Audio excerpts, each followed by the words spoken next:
ನರೇಂದ್ರ ಮೋದಿ ಅವ್ರು ಮಾಡಿರೋ ಕೆಲಸ ಯಾರು ಮಾಡಿದ್ದಾರೆ ಒಂದೇ ಮಾತ್ರ ಹೇಳ್ಬೇಕಂದ್ರೆ ಅಷ್ಟೇ ಒನ್ ಅಂಡ್ ಓನ್ಲಿ ಮೋದಿಜಿನೇ ಅಷ್ಟೇ.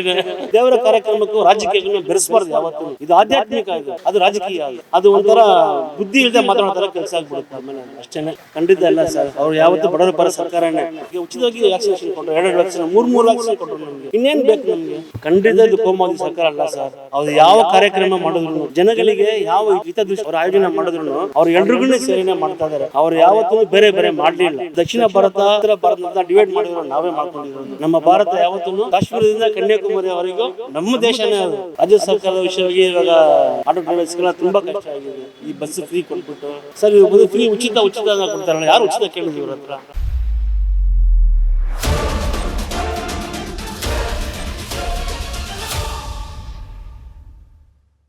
ಸರ್ ನಮಸ್ತೆ, ನಿಮ್ಮ ಮುಂದಿನ ಪ್ರಧಾನಿ ಆಯ್ಕೆ ಯಾರು ಸರ್? ನರೇಂದ್ರ ಮೋದಿ. ಯಾಕೆ ಸರ್ ನರೇಂದ್ರ ಮೋದಿ ಅವರು ಮತ್ತೆ ಪ್ರಧಾನಿ ಆಯ್ಕೆ? ಅವ್ರು ಮಾಡಿರೋ ಕೆಲಸ ಯಾರು ಮಾಡಿದ್ದಾರೆ ಒಂದೇ ಮಾತ್ರ ಹೇಳ್ಬೇಕಂದ್ರೆ ಅಷ್ಟೇನೆ. ಅವ್ರು ಮಾಡಿರೋ ಕೆಲಸ ಯಾವ ಪ್ರಧಾನಿನೂ ಮಾಡಿಲ್ಲ. ಇಷ್ಟಂಕ ಎಷ್ಟೋ ಮಾಡಿದ್ದಾರೆ ಕೆಲಸಗಳು. ಇದು ಎಲ್ಲದಕ್ಕಿಂತ ಅದ್ಭುತ, ಇದು ಪರಮಾದ್ಭುತ, ಇದು ಅಷ್ಟೇನೆ. ಸರಿ, ಈಗ ರಾಹುಲ್ ಗಾಂಧಿ ಅವರು ಪ್ರಧಾನಿ ರೇಸ್ನಲ್ಲಿದ್ದಾರೆ. ಅವ್ರು ಪ್ರಧಾನಿ ಆಗ್ಬೇಕಾ ಅಥವಾ ಅವ್ರಿಗೊಂದು ಚಾನ್ಸ್ ಕೊಡಬೇಕು ಅನ್ಸುತ್ತಾ ಅಥವಾ ಬೇಡ ಅನ್ಸುತ್ತಾ? ಚಾನ್ಸ್ ಇಲ್ಲ ಸರ್, ಮೋದಿಗಿನೇ ಚಾನ್ಸ್. ಒನ್ ಅಂಡ್ ಓನ್ಲಿ ಮೋದಿಜಿನೇ ಅಷ್ಟೇ. ನರೇಂದ್ರ ಮೋದಿ ಅವರು ಮತ್ತೆ ಪ್ರಧಾನಿ ಆಗಲಿ, ಅವರೇ ಆಗ್ಲೇಬೇಕು, ಮತ್ತೆ ಅವರೇ ಆಗ್ಲೇಬೇಕು. ಸರಿ, ಈಗ ಅಯೋಧ್ಯೆಯಲ್ಲಿ ರಾಮ ಮಂದಿರ ನಿರ್ಮಾಣ ಆಗಿದೆ, ಇದ್ರ ಬಗ್ಗೆ ನಿಮ್ಮ ಅಭಿಪ್ರಾಯ? ತುಂಬ ಸಂತೋಷ ಸಂಗತಿ ಇದೆ. ಯಾಕಂದರೆ ಈ ದೇಶ ಬಂದು ಕಾತುರದಿಂದ ಕಾಯ್ಕೊಂಡಿತ್ತು. ನಮ್ಮ ದೇಶದಲ್ಲಿ ನಮ್ಮ ರಾಮನ ಈ ಅವರ ಹುಟ್ಟಿದ ಜಾಗದಲ್ಲಿ, ಅವರ ಜನ್ಮಭೂಮಿಯಲ್ಲಿ ಅವರ ಒಂದು ಪ್ರತಿಷ್ಠಾಪನೆ ದೇವಸ್ಥಾನ ನಿರ್ಮಾಣ ಆಗ್ತದೆ. ಭಾಳ ಸಂತೋಷ ಅದು ಎಲ್ರಿಗೂ. ನಾನು ಬಂದು ಆ್ಯಕ್ಚುಲಿ ಕ್ರಿಶ್ಚಿಯನ್, ನಾನು ಕ್ರಿಶ್ಚಿಯನ್ ನನ್ನ ಹೆಸರು ಬಂದು ಸ್ಟಾಲಿನ್ ಅಂತ, ನನ್ನ ಹೆಸರು ಸ್ಟಾಲಿನ್. ಆದರೆ ಈ ರಾಮ ಮಂದಿರ ಉದ್ಘಾಟನೆ ಆಗೋದು ತುಂಬ ಸಂತೋಷ, ನಮಗೆ ಎಲ್ರಿಗೂ ಸಂತೋಷ. ಯಾಕಂದರೆ ಈ ದೇಶ ಬಂದು, ಭಾರತ ಬಂದು ನಮ್ಮ ಮನೆ ಇದು. ಇದರಲ್ಲಿ ಬಂದು ಈ ರಾಜ್ಯ, ಈ ದೇಶಕ್ಕೆ ಬಂದು ರಾಮರು ಅವ್ರು ಹೆಂಗಂದರೆ ಈ ರಾಷ್ಟ್ರದ ದೇವರು ಶ್ರೀರಾಮಚಂದ್ರ ಪ್ರಭು ಬಂದು ಈ ಭಾರತ ದೇಶದ ರಾಜ ಅವರು. ಆ ರಾಜನಿಗೆ ಫಸ್ಟ್ ಮುಖ್ಯತೆ ಕೊಡಬೇಕು ನಾವು, ಅಷ್ಟೇ. ಮಿಕ್ಕಿದೆಲ್ಲ ಆಮೇಲೆ. ಇದು ಬಂದು ದೇವರ ಕ್ರಿಯೆ, ಇದು ಅದು ಬಂದು ರಾಜಕೀಯ, ಅದು ಬೇರೆ, ಇದು ಬೇರೆ. ಅದಕ್ಕೆ ಸೇರಿಸೋರು ಬಂದು ಅದು ಒಂಥರ ಬುದ್ಧಿ ಇಲ್ಲದೆ ಮಾತಾಡೋ ಕೆಲಸ ಆಗ್ಬಿಡುತ್ತೆ ಆಮೇಲೆ. ಅದು ಅಷ್ಟೇ. ಒಂದು ಮಾತು ಹೇಳ್ಬೇಕಂದ್ರೆ ಹಂಗೆ ಹೇಳ್ಬೇಕಂದ್ರೆ ದೇವರ ಕಾರ್ಯಕ್ರಮಕ್ಕೂ ರಾಜಕೀಯಕ್ಕೂ ಬೆರೆಸಬಾರ್ದು ಯಾವತ್ತೂ. ಇದು ಆಧ್ಯಾತ್ಮಿಕ, ಅದು ರಾಜಕೀಯ, ಅದು ಅಷ್ಟೇ. ಬಿಜೆಪಿ ಪ್ಲಸ್ ಅಂತೂ ಆಗುತ್ತೆ, ಖಂಡಿತ ಪ್ಲಸ್ ಆಗುತ್ತೆ. ಯಾಕಂದ್ರೆ ದೇವರ ಕಾರ್ಯ ಮಾಡೋರಿಗೆ ಯಾವತ್ತೂ ಪ್ಲಸ್ ಅವ್ರಿಗೆ, ಹಾಗೇನೆ. ಸರಿ, ಈಗ ನರೇಂದ್ರ ಮೋದಿ ಅವರ ಸರ್ಕಾರ ಬಡವರ ಪರ ಸರ್ಕಾರ ಅಲ್ಲ ಅಂತಾರಲ್ಲ, ಏನ್ ಹೇಳ್ತಾರೆ ನೀವು ಇದಕ್ಕೆ? ಖಂಡಿತ ಇಲ್ಲ ಸರ್, ಅವ್ರು ಯಾವತ್ತೂ ಬಡವರ ಪರ ಸರ್ಕಾರನೇ. ನೋಡಿ, ಇವಾಗ ವ್ಯಾಕ್ಸಿನೇಷನ್ ಕೊಟ್ಟರು ನಮಗೆ.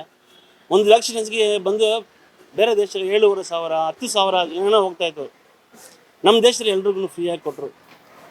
ಎಲ್ಲ BPL ಕಾರ್ಡ್ ಅವರಿಗೆ ಉಚಿತವಾಗಿ ವ್ಯಾಕ್ಸಿನೇಷನ್ ಕೊಟ್ಟರು. 2 ವ್ಯಾಕ್ಸಿನ್ 3 ವ್ಯಾಕ್ಸಿನ್ ಕೊಟ್ಟರು ನಮಗೆ. ಇನ್ನೇನು ಬೇಕು ನಮಗೆ? BPL ಕಾರ್ಡ್ ಹೋಲ್ಡರ್ಗೆ ಕೇಂದ್ರ ಸರ್ಕಾರದಿಂದ 5 kg ಅಕ್ಕಿ ಕೊಡ್ತಾರೆ, ಆಲ್ರೆಡಿ ಕೊಡ್ತಾ ಇದ್ದಾರೆ ಅವರು. ಈ ಗೌರ್ಮೆಂಟ್ ಏನು ಮಾಡಿದ್ರೆ ಮಿಕ್ಕಿದ 5 kg ಸೇರಿಸ್ಕೊಡ್ತಾ ಇದ್ದಾರೆ ಅಷ್ಟೇ. ಅವ್ರು ಫಸ್ಟಿಂದ ಆಲ್ರೆಡಿ ಕೊಡ್ತಾ ಇದ್ದಾರೆ, ಅದನ್ನು 10 kg ಅಂತ ಇವ್ರು ಅನೌನ್ಸ್ ಮಾಡ್ಕೊಂಡ್ಬಿಟ್ಟಿದ್ದಾರೆ ಅಷ್ಟೇ. ನರೇಂದ್ರ ಮೋದಿ ಅವರ ಸರ್ಕಾರಕ್ಕೆ ಒಂದು ಕಪ್ಪು ಚುಕ್ಕಿ ಇದೆ, ಇದೊಂದು ಜಾತ್ಯತೀತ ಸರ್ಕಾರ ಅಲ್ಲ, ಕೋಮುವಾದಿ ಸರ್ಕಾರ ಅನ್ನೋದು. ಖಂಡಿತ ಇದು ಕೋಮುವಾದಿ ಸರ್ಕಾರ ಅಲ್ಲ ಸರ್. ಅವ್ರು ಯಾವ ಕಾರ್ಯಕ್ರಮ ಮಾಡಿದ್ರು, ಜನಗಳಿಗೆ ಯಾವ ಹಿತದೃಷ್ಟಿಯಿಂದ ಯಾವ ಒಂದು ಯೋಜನೆಯನ್ನು ಅವ್ರು ಆಯೋಜನೆ ಮಾಡಿದ್ರು, ಅವ್ರು ಎಲ್ರಿಗೂ ಸೇರಿನೇ ಮಾಡ್ತಾ ಇದ್ದಾರೆ. ಅವ್ರು ಯಾವತ್ತೂ ಬೇರೆ ಬೇರೆ ಮಾಡಲಿಲ್ಲ. ಯಾಕಂದರೆ ಇವಾಗ ಬಂದು ಎಲ್ಲರೂ ಇದ್ದಾರೆ, ಈ ದೇಶದಲ್ಲಿ ಇದ್ದಾರೆ. ಕ್ರಿಶ್ಚಿಯನ್ರು ಇದ್ದಾರೆ, ಮುಸಲ್ಮಾನರು ಇದ್ದಾರೆ, ಜೈನರು ಇದ್ದಾರೆ, ಸಿಖ್ರು ಇದ್ದಾರೆ, ಹಿಂದೂಗಳು ಬಹುಸಂಖ್ಯಾತವಾಗಿದ್ದಾರೆ ಈ ದೇಶದಲ್ಲಿ. ಆದರೆ ಯಾವ ಇದರಲ್ಲಿ ಏನಿದ್ದಾರೆ, ಒಂದು ಸ್ಕೀಮ್ ಆಯೋಜನೆ ಮಾಡಿದವರು ಏನು ಮಾಡ್ತಾರೆ, ಎಲ್ರಿಗೂ ನೋಡ್ತಾರೆ ಅವರು. ಅವ್ರಿಗೆ ಬೇರೆ ಇವ್ರಿಗೆ ಬೇರೆ ಅಂತ ಮಾಡಲಿಲ್ವಲ್ಲ, ಅದು ಯಾವತ್ತೂ ಮಾಡಲಿಲ್ವ ಸರ್ ಅವರು. ಅದು ಹೆಂಗೆ ಹೇಳೋಕ್ಕಾಗುತ್ತೆ ಬೇರೆ ಜನರ ಹತ್ರ? ಇವರು ಬಂದು ಒಂದು ಗುಂಪಿನ ಪರವಾಗಿ ಇದ್ದಾರೆ ಅಂತ ಹೆಂಗೆ ಹೇಳೋಕ್ಕಾಗುತ್ತೆ?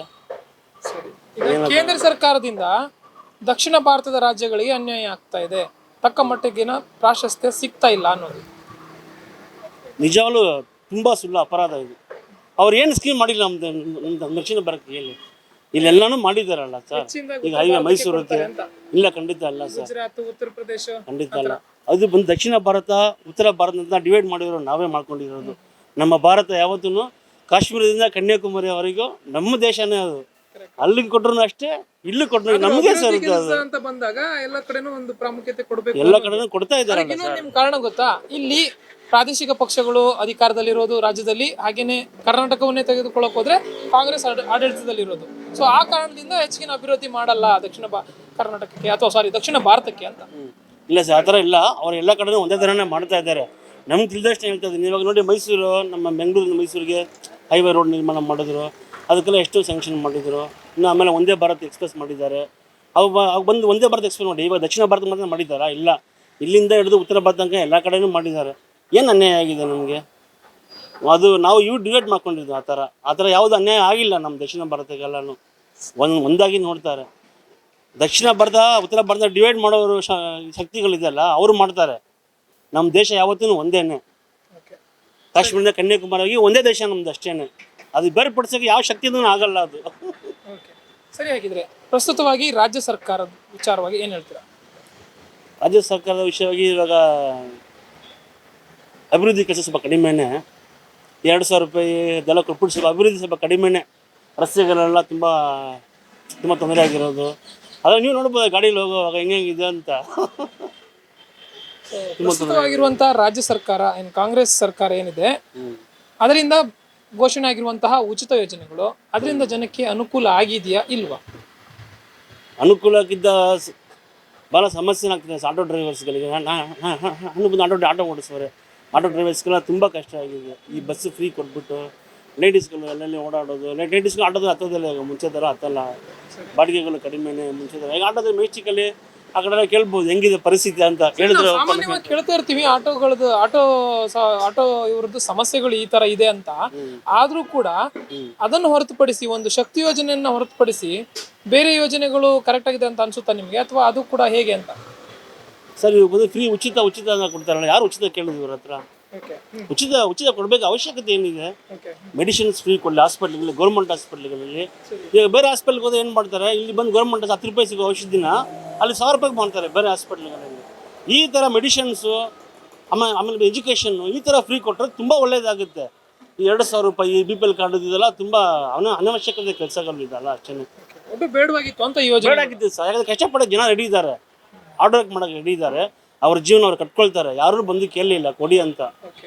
ಅಭಿವೃದ್ಧಿ ಕೆಲಸಗಳು ಹಿನ್ನಡೆ ಆಗ್ತಿದೆಯಾ ಅಂತ ಈ ಯೋಜನೆಗಳಿಂದ? ಖಂಡಿತ ಹಿನ್ನಡೆ ಆಗ್ತದೆ ಸರ್. ಹಿನ್ನಡೆ ಆಗೋದ್ರಿಂದನೇ ಈ ಥರ ಪರಿಸ್ಥಿತಿ ಆಗ್ತದೆ ಎಲ್ರಿಗೂ. ಎಲ್ಲ ಕಡೆಯೂ ಅಷ್ಟೊಂದು ತೊಂದರೆ ಆಗ್ತದೆ. ಜನ ಬಂದು ಯಾರೂ ಕೇಳಲಿಲ್ಲ ಸರ್. ಎಲ್ಲರೂ ಬಂದು ಸ್ವಾಭಿಮಾನ ಮಾಡಿದ ಬದುಕಬೇಕಂತ ಅಷ್ಟು ಆಸೆ ಪಡ್ತಾರೆ. ಅದೇ ಥರನೇ ಉಚಿತವಾಗಿ ಕೊಟ್ಟರೆ ಯಾವುದು ನಮ್ಗೆ ಬಂದು ಅದು ಒಂಥರ ಚೆನ್ನಾಗಿಲ್ಲ. ಉಚಿತ ಅಲ್ಲ.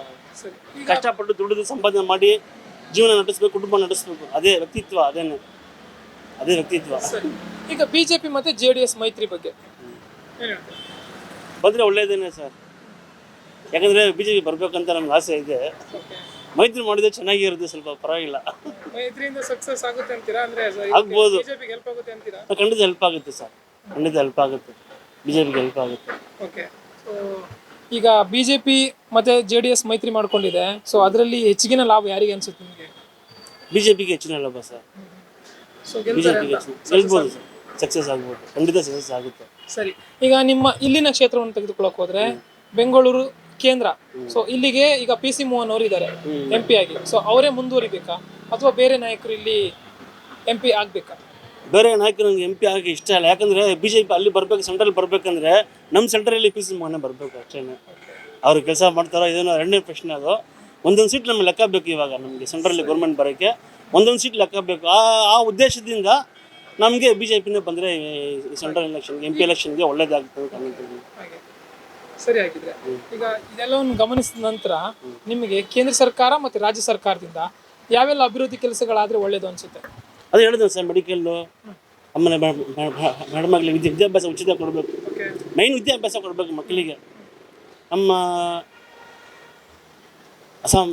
ವಿವೇಕಾನಂದ ಅದೇ ಹೇಳಿದ್ದಾರೆ. ಸ್ವಾಮಿ ವಿವೇಕಾನಂದ ಹೇಳಿ ಮಾತಾಡೇನೆ, ವಿದ್ಯಾಭ್ಯಾಸ ಕೊಡಬೇಕು ಜನಗಳಿಗೆ ಅಂತ ಹೇಳಿದ್ದಾರೆ ಸ್ವಾಮಿ ವಿವೇಕಾನಂದರು. ನಮ್ಮ ದೇಶನ ಬಂದು ಔನ್ನತ್ಯಕ್ಕೆ ಕರ್ಕೊಂಡು ಹೋಗ್ಬೇಕು ಅಂತ ಹೇಳಿದ್ದಾರೆ.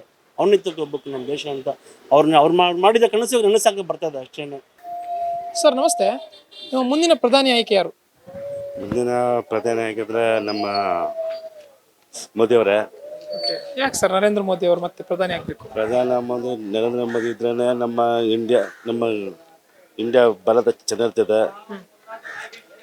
ಬೇರೆಯವರೆಲ್ಲ ಬಂದರೆ ಅದು ಚೆನ್ನಾಗಿರಲ್ಲ. ಮೋದಿ ನಮಗೋಸ್ಕರ ಅಷ್ಟು ಇದು ಮಾಡೋರೆ ಒಳ್ಳೆಯದು. ಅವ್ರನ್ನ ಒಳ್ಳೆ ಕಾರ್ಯಕರ್ತರು ಅವರೆಲ್ಲ, ಒಳ್ಳೆ ಪ್ರಧಾನಮಂತ್ರಿ ಅವರು. ಅವರು ಬಿಟ್ಟರೆ ಬೇರೆ ಯಾರು ಇಲ್ಲ ಸರ್. ವರ್ಲ್ಡಲ್ಲಿ ನಂಬರ್ 1 ಅಂದರೆ ಪ್ರಧಾನಮಂತ್ರಿ ನರೇಂದ್ರ ಮೋದಿನೇ.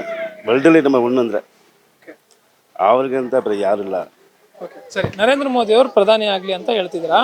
ಈ ರಾಹುಲ್ ಗಾಂಧಿ ಅವ್ರಿಗೆ ಒಂದು ಅವಕಾಶ ಕೊಡ್ಬೋದು ಅಂತ ಅನ್ಸುತ್ತಾ, ಬೇಡ ಅನ್ಸುತ್ತಾ?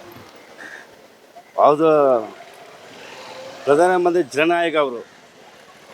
ಅವ್ರು ಬಂದು ಒಳ್ಳೆ ಕೆಲಸಗಾರರು ಅವರೆಲ್ಲ. ಯಾರು?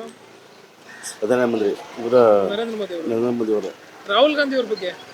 ರಾಹುಲ್ ಗಾಂಧಿ ಬಗ್ಗೆ ಅಷ್ಟು ನಮಗೆ ಗೊತ್ತಿಲ್ಲ. ಅಷ್ಟು ನಮಗೆ ರಾಜಕೀಯ ಅಷ್ಟು ಗೊತ್ತಿಲ್ಲ. ಓಕೆ. ನಮ್ಗೆ ಗೊತ್ತಿರೋದು ಫ್ರೀ ಲೋನು ಬರ್ತದೆ, ಏನು ಹ್ಯಾಂಡಿಕ್ಯಾಪ್ ಅವರಿಗೆ ತುಂಬ ಕೆಲಸ ಮಾಡಿಕೊಟ್ಟವರೆ, ಪಿಂಚಣಿ ಮಾಡಿಕೊಟ್ಟವರೆ, ಏನೋ ಕೆಲಸ ಮಾಡಿಕೊಟ್ಟವರೆ. ಇಂಡಿಯಾಲಿ ಬರೀ ನರೇಂದ್ರ ಮೋದಿ ಅವರು ಕೆಲಸ ಮಾಡಿದ್ರು ಇನ್ನೂ ಯಾರನ್ನೇ ಇನ್ನೂ ಮಾಡಿಲ್ಲ. ಸರಿ, ಹಾಗಾಗಿ ಮತ್ತೆ ಅವರೇ ಆಗ್ಬೇಕು ಅಂತ ಪ್ರಧಾನಿ? ಹೌದು, ಅವರೇ ಆಗಬೇಕು. ಸರಿಯಾಗಿದ್ರೆ ಈಗ ರಾಜ್ಯ ಸರ್ಕಾರ, ಕರ್ನಾಟಕ ರಾಜ್ಯ ಸರ್ಕಾರದ ವಿಚಾರವಾಗಿ ಏನು ಹೇಳ್ತೀರಾ? ರಾಜ್ಯ ಸರ್ಕಾರದಲ್ಲಿ ಫ್ರೀ ಅಕ್ಕಿ ಕೊಡ್ತಾರೆ, 10 ಕೆಜಿ ಅಕ್ಕಿ ಕೊಡ್ತಾರೆ. ಇವಾಗ ಕೊಟ್ಟಿರೋದು ಅಕ್ಕಿ ಕೊಡೋದು ಮೋದಿನೇ. ಏನು ನಮ್ಮ ರಾಜ್ಯ ಸರ್ಕಾರಕ್ಕೆ ಸಿದ್ದರಾಮಯ್ಯ ತುಂಬ ಕೊಡಲ್ಲ, ಡಿ ಕೆ ಶಿವಕುಮಾರ್ ಬಂದು ಕೊಡಲ್ಲ, ಯಾರು ತುಂಬ ಕೊಡಲ್ಲ. ಅಕ್ಕಿ ಕೊಡೋದು ಬಂದು ನಮ್ಮ ಪ್ರಧಾನಮಂತ್ರಿ ಮೋದಿ ಕೊಡೋದು ಅಕ್ಕಿ ರೇಷನ್ಗಳೆಲ್ಲ ಅವರಿಗೆ ಕೊಡೋದು, ಯಾಕಲ್ಲ. ಇಲ್ಲಿ ಕಂಡ ಕಾಂಗ್ರೆಸ್ ಅವ್ರಿಗೆ ಕೊಡ್ತಾರೆ ಅಂತಾರೆ. ಕಾಂಗ್ರೆಸ್ ಅವ್ರಿಗೆ ಕೊಡಲ್ಲ, ಕೊಡೋದು ಮೋದಿ ಅವರೇ. ಸರಿ, ಬೇರೆ ಯೋಜನೆಗಳ ಬಗ್ಗೆ ಏನು ಹೇಳ್ತೀರಾ? ಉಚಿತ ಯೋಜನೆಗಳು, ಅಕ್ಕಿ ಭಾಗ್ಯ ಬಿಟ್ಟು ಬೇರೆ ಯೋಜನೆಗಳಿದಾವೆ. ಫ್ರೀ 1 ಲಕ್ಷ ರೂಪಾಯಿ ಲೋನ್ ಕೊಡ್ತಾವ್ರೆ, 10,000 ಲೋನ್ ಕೊಡ್ತಾವ್ರೆ. ಸರ್ ನಮಸ್ತೆ, ನಿಮ್ಮ ಮುಂದಿನ ಪ್ರಧಾನಿ ಆಯ್ಕೆ ಯಾರು ಸರ್? ಮೋದಿ ಗೆಲ್ಬೇಕು ಸರ್. ಯಾಕೆ ಸರ್ ನರೇಂದ್ರ ಮೋದಿ ಅವ್ರು ಗೆಲ್ಬೇಕು? ಅವರು ಚೆನ್ನಾಗಿ ಮಾಡ್ತಾರೆ, ನಮ್ಮ ದೇಶ ಚೆನ್ನಾಗಿದೆ. ಸೊ ನರೇಂದ್ರ ಮೋದಿ ಅವರು ಪ್ರಧಾನಿ ಆಗಲಿ ಅಂತ. ಓಕೆ, ಯಾಕೆ ರಾಹುಲ್ ಗಾಂಧಿ ಅವ್ರಿಗೆ ಒಂದು ಅವಕಾಶ ಕೊಡ್ಬೋದು ಅನ್ಸುತ್ತಾ, ಬೇಡ ಅನ್ಸುತ್ತಾ? ಇಲ್ಲ, ಮೋದಿ ಅವರೇ. ಮೋದಿ ಅವ್ರು ಆಗ್ಬೇಕು. ಮೋದಿ ಅವ್ರು ಬಿಟ್ಟು ಬೇರೆ ಯಾರೋ ಆಪ್ಷನ್ ಇಲ್ಲ. ಅಂದ್ರೆ ಪಕ್ಷವಾಗಿ ಹೇಳ್ತಾ ಇದ್ದೀರಾ ಅಥವಾ ವ್ಯಕ್ತಿಯಾಗಿ ಅವರೇ ಬೇಕು ಅಂತಿದ್ದೀರಾ? ಅವರೇ, ಅವರೇ ಬರ್ಬೇಕು ಅಂತ. ಇಂಡಿಯಾಕ್ಕೆ ಅವರೇ.